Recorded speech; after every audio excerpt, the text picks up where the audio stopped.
नमो one के शुभारंभ पर विधायक डॉक्टर चौहान ने कहा, चंबल नदी किनारे 85 बीघा भूमि को पितृवन के रूप में विकसित किया जाएगा। पितृ पर्वत इंदौर की तर्ज पर अब मेहतवास में चंबल नदी किनारे पितृवन का निर्माण किया जाएगा। ये बात विधायक डॉक्टर तेज बहादुर सिंह चौहान ने गुरुवार को नगर पालिका द्वारा निर्मित नमो वन के शुभारंभ अवसर पर कही। उन्होंने कहा कि मेहतवास में चंबल नदी किनारे लगभग 85 बीघा सरकारी भूमि है। यदि इस पर पौधारोपण किया जाए तो चंबल नदी के कारण मिट्टी कटाव भी नहीं होगा। केंद्र की योजना के अंतर्गत नदियों को बचाने के लिए इस तरह का अभियान चलाया जा रहा है। एक सेकंड भैया, थोड़ा सा पीछे। जी भैया मतलब आई नहीं भैया के चित्र पर माल्यार्पण कर आज का ये नमावन पंडित दीनदयाल उपाध्याय अमर रहे। पंडित दीनदयाल उपाध्याय अमर रहे। पंडित दीनदयाल उपाध्याय अमर रहे। वरिष्ठ नेता हमारे जिलाध्यक्ष राजेश ठाकुर जी हमारे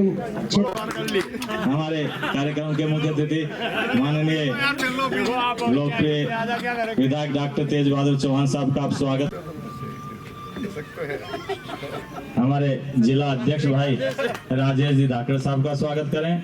हमारे वरिष्ठ नेता माननीय श्री सुल्तान सिंह शेखावत जी का स्वागत करें। जिला के महामंत्री भाई राकेश यादव जी का स्वागत करें। हमारे मंडल अध्यक्ष भाई प्रकाश जी, विजय पटेल जी का स्वागत करें। गोलू यादव जी, बिट्टू यादव जी, हमारे लोक निर्माण समिति। निश्चित ही हमारे मंच पर बैठे हुए समस्त मंचासीन लगातार इस पूरे पखवाड़े में प्रतिदिन एक न कोई नया सेवा कार्य करके इस नगर को नित नई सौगात देकर सेवा कार्य कर रहे हैं।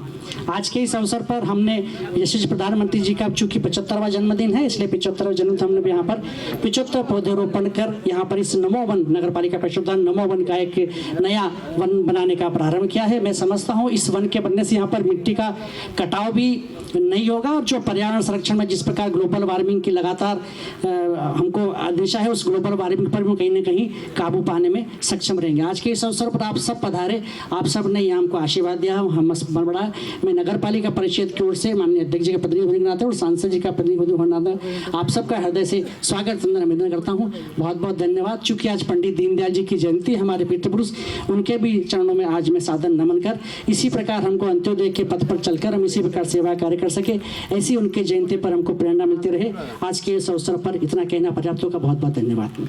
जिस तरह इंदौर में कैलाश विजय वर्गीय की पहल पर पितृ पर्वत पर नागरिकों ने लाखों पौधे अपने परिजनों की स्मृति में लगाए हैं, ऐसा ही नवाचार शहर में किया जा सकता है। जिस तरह से नर्मदा नदी के आसपास बड़ी मात्रा में पौधारोपण किया गया है। उन्होंने कहा कि विधानसभा चुनाव से इस तरह की जगह की तलाश में था, लेकिन आज वह तलाश पूरी हुई। वार्ड में सम्मानित मंच पर सभी अतिथि यहाँ पर आए और हमारे सभी लोग, नगर पालिका की पूरी टीम और सभी जितने भी लोग यहाँ पधारे हैं, आपका स्वागत है, वंदन है, अभिनंदन है।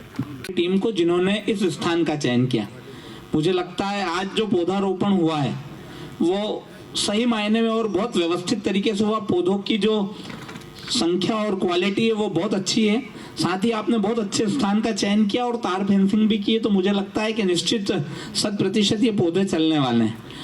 और मुझे लगता है कि आज ही के दिन 2 साल पहले आदरणीय विधायक जी का टिकट हमारा हुआ था और विधायक जी चूंकि लगातार हर काम की मॉनिटरिंग करते हैं और पौधारोपण और हर जगह उनका ऐसा हम सबसे आग्रह रहता है कि कोई भी कार्यक्रम हमको औपचारिकता में नहीं करना है, या तो हम कोई कार्यक्रम करें ही नहीं और करें तो फिर पूरी शिद्दत से पूरे मन से उसको करें। तो मुझे लगता है कि आदरणीय विधायक जी का वो आग्रह भी आज मुझे इस पौधारोपण में नजर आ रहा है। निश्चित ही ये आज का कार्यक्रम सिर्फ कार्यक्रम ना होकर सभी जो भी टीम इस काम में लगी थी उसने पूरी मेहनत से ये काम किया। मैं आप सबको बहुत सारी बधाई देता हूँ, शुभकामनाएं देता हूँ। आप सबको पुनः माननीय प्रधानमंत्री जी के जन्मदिन की हार्दिक शुभकामनाएं और बधाइयाँ करने के लिए हमारे मंडल अध्यक्ष भाई को जानकारी है कि माननीय प्रधानमंत्री जी का 75वां वर्ष था, ये जन्म दिवस था 17 सितंबर को। उसी कड़ी में सेवा पखवाड़ा के अंतर्गत आज यहाँ पर 75 पौधे फलदार लगाए गए हैं। इस अच्छे और शानदार कार्यक्रम के लिए नगर पालिका की पूरी टीम, अध्यक्ष जी, उपाध्यक्ष जी, आप सबको बहुत बहुत बधाई, बहुत बहुत धन्यवाद। सर्वस्व जीवन सत्ता के लिए, एक विचार के लिए देश में दिया। जब तक जिए इस देश के लिए दिए, विचारों के लिए जिए और उनके विचार आज इस देश के अंदर खुशहाली का एक नया पैगाम लेकर आए हैं। आज इस देश और प्रदेश जिस खुशहाली की ओर है उसमें निश्चित रूप से पंडित दीनदयाल जी के अपने विचार हैं। अंतिम व्यक्ति तक व्यक्ति पर कैसे उसके विचार पहुंचे, सहायता पहुंचे, सुविधाएं पहुंचे, सरकार पहुंचे, वो सब काम हमारी सरकारों ने किया है। निश्चित रूप से आज ये पौधारोपण बड़े अच्छे स्थान पर हुआ, इसमें कोई संदेह नहीं है। 75 अच्छी प्रजाति के पौधे यहाँ पर लगाए। निश्चित रूप से ये सारे के सारे चलेंगे। हमारे पार्षद भाई गोलू ने कहा कि ये सारे के सारे चलाने की जिम्मेदारी मेरी, सब चलेंगे, बशर्ते मेरी पानी की व्यवस्था करा देना। निश्चित रूप से नगर पालिका पानी की व्यवस्था करेगी। आपको ये पौधे चलाना है क्योंकि इनका मॉनिटरिंग सीधा भोपाल से होगा। अब ऐसा नहीं चलेगा कि आपने लगा दिया और उसके बाद में कोई देखने वाला नहीं है। भोपाल से सीधा मॉनिटरिंग होगा, एक एक पौधे को देखा जाएगा। साथ ही आज उस महापुरुष की जन्म जयंती है, पंडित दीनदयाल उपाध्याय जी की। 1967 में भारतवर्ष में 5 राज्यों में जनसंघ के सहयोग से सरकारें बनी, संवित की सरकारें। उत्तर प्रदेश, मध्य प्रदेश, बिहार, पंजाब, ऐसे 5 राज्यों में हमारी सरकारें बनी। जब हमारी मिलीजुली सरकारें बनी तब ये महसूस किया गया कि सरकारें चलेगी कैसे। तो सरकारें चलाने के लिए पंडित दीनदयाल उपाध्याय जी ने उस समय विचार किया कि ये अंत्योदय कार्यक्रम जो उन्होंने लगातार मेहनत करके जो तैयार किया था, वो तैयार करने के बाद वो अंत्योदय का कार्यक्रम प्रस्तुत किया गया। और प्रस्तुत करने के बाद उसके बाद धीरे धीरे हम सरकारों में आते गए और ये अंत्योदय का जो कार्यक्रम है वो सरकारों में शामिल होता गया। निश्चित रूप से उस पुरुष की जन्म जयंती के अवसर पर इस देश को नहीं, दुनिया को उन्होंने दिशा निर्देश दिया है, दुनिया को विचार दिया है। नमो वन के माध्यम से उनके 75 जन्मदिन पर 75 पौधे नगर पालिका ने लगाए। सबसे पहले तो मैं नगर पालिका अध्यक्ष सियोमा साहब और पूरी टीम को बधाई देता हूँ। पहली बार डॉक्टर साहब और हम लोग कई बार बात करते थे छोटे छोटे पौधे और इस तरीके से लगा लेते थे, परंतु जिस तरीके से ये आप पौधे लेके आए, जब भी आप यदि वृक्षारोपण करें तो इस स्तर का करेंगे। भले 10 लगाएंगे पर वो ईमानदारी से लगाएंगे और वो बड़े हों, इसकी चिंता पालेंगे।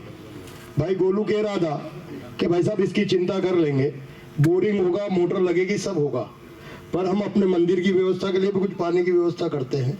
भाई ओपी भैया से और अध्यक्ष जी से मेरा निवेदन है कि जब तक बोरिंग होगी, मोटर डलेगी, सब होगा, सप्ताह में 1 या 2 दिन टैंकर के माध्यम से यहाँ पानी भेजकर कम से कम इसकी अपन चिंता करें कि ये 1 साल यदि आपने इसकी चिंता कर ली तो इसको दूसरी बार देखने की जरूरत नहीं पड़ेगी। आज पूरे देश में पंडित दीनदयाल उपाध्याय की जयंती भारतीय जनता पार्टी बना रही है। पंडित दीनदयाल उपाध्याय और गांधी जी के विचारों को यदि कोई आत्मसात कर रहा है तो वो भारतीय जनता पार्टी कर रही है। हमारे नरेंद्र मोदी जी कर रहे हैं, हमारे मोहन यादव जी कर रहे हैं। आज समाज के हर वर्ग को यदि कुछ न कुछ लाभ देने की यदि कोई बात सोचता है तो वो केवल नरेंद्र मोदी जी और मध्य प्रदेश के मोहन यादव जी की सरकार सोचती है। पहले जाति के आधार पर बढ़ते थे हिंदू, मुस्लिम, सिख, ईसाई, पर अब मोदी जी ने 4 जात को चेंज कर दिया। सशक्त महिला, सशक्त युवा, सशक्त मजदूर, सशक्त किसान, यह 4 के ये चारों यदि मजबूत हो गए तो मेरा देश मजबूत हो जाएगा। और एकात्म मानववाद जिस विचार को लेकर हम सब लोग काम करते हैं, ईमानदारी से उस पर काम करने का यदि कोई काम कर रहा है तो वो नरेंद्र मोदी जी कर रहे हैं। उन्होंने जिस दिन प्रधानमंत्री बने और लाल किले पे पहली बार बोला तो महात्मा गांधी कहते थे कि भारत स्वच्छ भारत होना चाहिए, और उसी को उन्होंने पहली बार में ही कि स्वच्छ भारत, स्वस्थ भारत और स्वच्छता को पखवाड़े के रूप में आज सुबह 8 से 9 बजे तक प्रधानमंत्री से लेकर पंच तक हर व्यक्ति ने कहीं न कहीं सफाई अभियान चलाया। ऐसे महान पुरुष का जन्मदिवस जिसने पूंजीवाद और साम्यवाद जब पूरे विश्व पर बहुत जोर ताकत के साथ स्थापित था, उस समय उन्होंने एकात्म मानव का अपना दर्शन इस देश को देने का काम किया। ये जो अंत्योदय की बात अभी हमारे आदरणीय शेखावत साहब कर रहे थे, ये अंत्योदय उसी एकात्म मानववाद का चिंतन है। समाज के सबसे गरीब व्यक्ति का जब तक उत्थान नहीं किया जाएगा, उसके अधिकार की चिंता नहीं की जाएगी, उसके दुख, उसके दर्द की चिंता नहीं की जाएगी और समाज के बराबर स्तर पर लाकर उसको खड़ा करने का काम नहीं किया जाएगा, तब तक कोई देश विकसित या विकासशील नहीं हो सकता। और केवल उनके अपने सिद्धांत में उस मानव की चिंता नहीं की गई, लेकिन प्रकृति का एक एक वो अंश, चाहे वो वनस्पति हो सकती होगी, पेड़ पौधे हो सकते होंगे, पानी हो सकता होगा, खनिज संपदाएं हो सकती होंगी, इस पूरी प्रकृति में भी जब तक संतुलन बनाने का काम नहीं किया जाएगा, तब तक किसी भी देश को समृद्ध नहीं किया जा सकता। उन्होंने अपने चिंतन में इस संतुलन को बनाने की बात की। जीव जंतुओं से लेकर मानव प्राणी तक, प्रकृति के एक एक अंश तक। और इसलिए मुझे बहुत गर्व होता है कहने में कि दीनदयाल जी के एकात्म मानव दर्शन को केवल भारतीय जनता पार्टी ने ही नहीं अपनाया, आज विश्व के कई देश उनके इस दर्शन को अपनाने का काम कर रहे हैं, उस दिशा पर चलने का काम कर रहे हैं। और उस दिशा पर जब मोदी जी चलते हैं तो मोदी जी का अनुसरण करने के लिए विश्व के कई देश तैयार खड़े होते हैं। उसके पीछे यदि कोई जादू है, उसके पीछे यदि कोई ताकत है, तो दीनदयाल जी का एकात्म मानववाद है।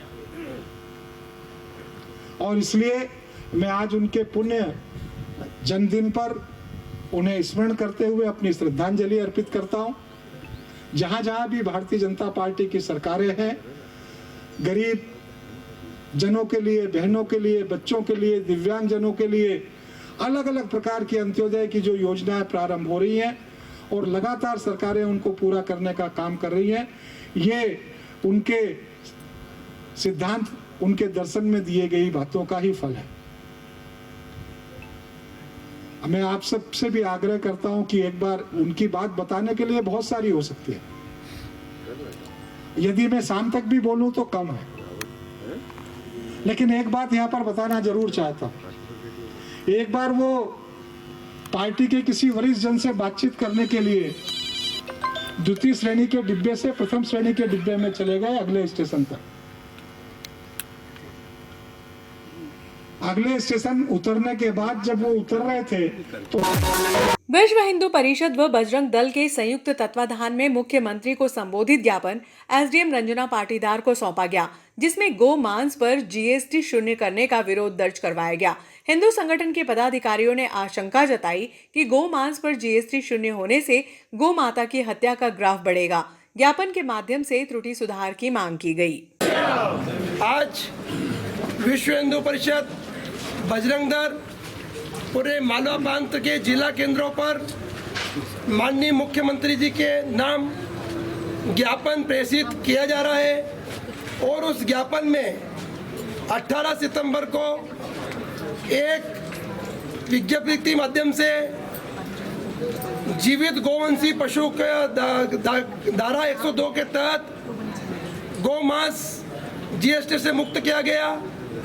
उसी प्रकार से हम सरकार से मांग करते हैं कि जो गलती हुई है उसको वापस से ठीक किया जाए और आने वाले समय में जो हमारी जो मांगे हैं ज्ञापन के माध्यम से वो भी पूरा करनी है। जब महाराष्ट्र की सरकार गौ माता को राज्य माता का दर्जा दे सकती है तो मध्य प्रदेश की सरकार गौ माता का राज्य माता का दर्जा क्यों नहीं दे सकती?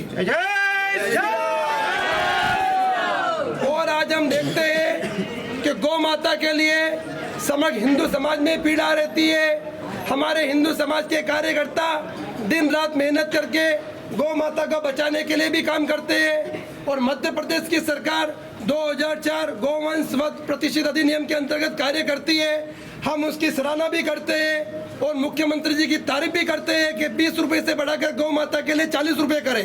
लेकिन आने वाले समय में हम आग्रह भी करना चाहते हैं कि इसी प्रकार से हमारी जो रोड पे जो गौ माता विचरण कर रही है उसका भी आने वाले समय में उनको भी आश्रय देने की योजना में लाए और अगर माननीय मुख्यमंत्री जी हमारी मांगे ज्ञापन के माध्यम से नहीं मानते हैं तो संगठन के माध्यम से आने वाले समय में चरणबद्ध आंदोलन किए जाएंगे।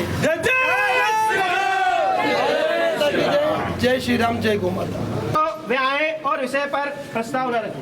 मोहन यादव मुख्यमंत्री महोदय, मध्य प्रदेश शासन भोपाल द्वारा विषय हाल ही में जारी अधिसूचना द्वारा गोमांस को कर मुक्त घोषित करने संबंधी आपत्ति एवं तत्काल निस्तीकरण हेतु निवेदन मान्यवर विश्व हिंदू परिषद की ओर से आपको अवगत कराना है कि शासन द्वारा हाल ही में गोमांस काउ मीट को कर मुक्त घोषित करने की अधिसूचना 18 सितंबर 2025 सीरियल क्रमांक 7 अध्याय उपशीर्षक टैरिफ शीर्षक मत 201 गोवंशीय पशुओं का मांस ताजा ठंडा टैक्स फ्री जारी की गई है। यह निर्णय न केवल मध्य प्रदेश गोवंश वध प्रतिवेश अधिनियम एवं विपरीत बल्कि समाज में गहरी असंतोष एवं अशांति फैलाने वाला भी है। गौ मांस पर कर मुक्ति देना वस्तुओं गो हत्या को प्रोत्साहन देना जैसा है। एक और राज्य सरकार गो संरक्षण वर्ष मना रही है, वहीं दूसरी ओर इस प्रकार का आदेश शासन की ही अपनी नीतियों एवं हिंदू समाज की आस्थाओं का विरोधाभास प्रदर्शनी करता है। यह कदम जन भावनाओं को गहरी ठेस पहुंचाने वाला है और सामाजिक सौहार्द को भी प्रभावित करता है। हमारी मांगे निम्नलिखित है। हाल ही में एक राजपत्र में प्रशासनिक गौ मांस कर मुक्ति संबंधी अधिसूचना को तत्काल प्रभाव से निरस्त किया जाए। मध्य प्रदेश गो संरक्षण अधिनियम के प्रावधानों के अनुसार गौ मांस एवं उसकी संतति के मांस पर पूर्ण प्रतिबंध सुनिश्चित किया जाए। छोटे जिले एवं तहसीलों में चल रहे अवैध कसाई खाने जो अवैध गोवध कर बड़े शहरों में मांस सप्लाई करते हैं, उन पर कठोर कार्रवाई की जाए। राज्य एवं जिला स्तर पर कसाई खाना नियंत्रण समिति का गठन कर नियमित निगरानी सुनिश्चित की जाए। विभिन्न मांस बाजारों में उपलब्ध मांस की रैंडम सैंपल परीक्षण कर गौ मांस की मिलावट विक्रय पर रोक लगाई जाए। गौ मांस की खाद्य सामग्री की श्रेणी से मुक्त रखा जाए, यह हिंदू समाज की आस्था है। गोमूत्र एवं गोबर से बने उत्पादन जैसे दीपक, अगरबत्ती, जैविक खाद आदि को कर मुक्त कर गौशाला को आत्मनिर्भर बनाने का मार्ग प्रशस्त किया जाए। किसी भी कसाई खाने या परिवहन के दौरान यदि गौमांस पाया जाता है तो उसकी जांच उच्च स्तरीय पुलिस अधिकारियों द्वारा की जाए तथा अपराध को अत्यधिक गंभीरता से लिया जाए। मान्यवर, यदि यह अधिसूचना तत्काल वापस नहीं ली गई तो मध्य प्रदेश में व्यापक असंतोष एवं अशांति की स्थिति उत्पन्न हो सकती है। गो सर्वसुख करणी माता पश्यतम रक्षा धर्म। गो हमारी माता है और उसकी रक्षा करना हमारा धर्म है। संस्कृत गोवा विश्वस मातारम गावम सर्वस्व विभूषणम गावम सर्वस्व दातारम गावम सर्वस्व रक्षणम। अर्थात गो संपूर्ण विश्व की माता है, संपूर्ण धरा की शोभा है। गो स्वर्ण की दात्री है, वो संपूर्ण जगत की रक्षा करती है। अतः हम अपने पुनः विनम्र निवेदन करते हैं कि संवेदनशील विषय एवं अतिशीघ्र उचित निर्णय लेकर गौ माता की रक्षा के दायित्व निभाए। जय श्री राम। गौ माता के सम्मान में, गौ माता के सम्मान में, जय श्री राम। देश कमल, देश कमल। गौ माता घूमती है, ये समाप्त हो।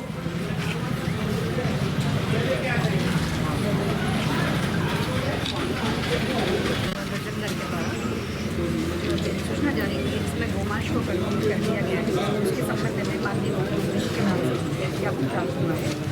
माननीय मुख्यमंत्री जी को कलेक्टर महोदय के माध्यम से आपका ज्ञापन प्रेषित कर दिया जाएगा और आपको सर्विस कराया जाएगा।